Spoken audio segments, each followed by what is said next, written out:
Mga nagkalaguba nga balay sa Iloilo bangod sa mabaskog nga balod naglabot na sa 59.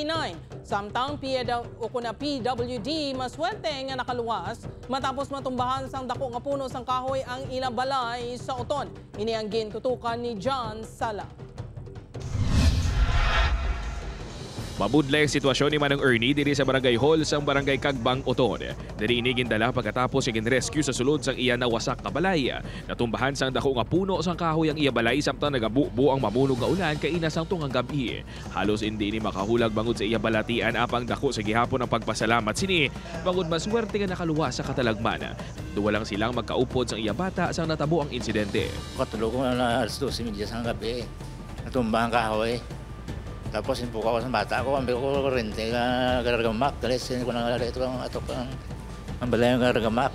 Bangod sang natabo, nagapanawagan ini sang bulig sa pagpakayo sang iya balay. Material na sa sentral ng kuwaya ng tani. Para may stand ang atok po. 5 na ka mga balay ang na-record niya naguba sa banwas sang Uton tungod sang malain nga tiyempo. Isang na-record sa Barangay Kagbang kag tagduan naman sa Barangay Poblacion East kag Trapiche. May mga nagdulugang gidman, no? But almost the same nga mga affected families, affected individuals kahapon ang yara dyo pong sa aton Japon nga mga evacuation centers. Makabaton sang food packs kag financial assistance sa mga apektadong residente halin sa DSWD kag local government unit.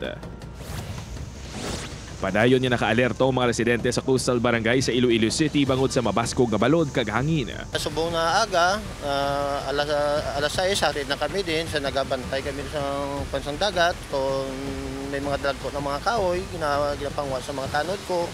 Kag ginakuan man namon tanan, ginabluligan man namon tanan. Sa datos ng CDRRMO, naglabot sa 59 ang mga nagkalaguba ang mga balay sa diin 19 ang totally damaged, kag 40 naman ang partially damaged. 149 na ang mga apektado nga pamilya o kon 409 ka mga individual. Apisar nga malayo sa Western Visayas ang bagyo padayon sinigi ng pabaskog ang habagat. Gani abiso sang pag-asa sa mga nagapuyo sa mga coastal, flood-prone kag low-lying areas nga padayon nga mag-aligmat.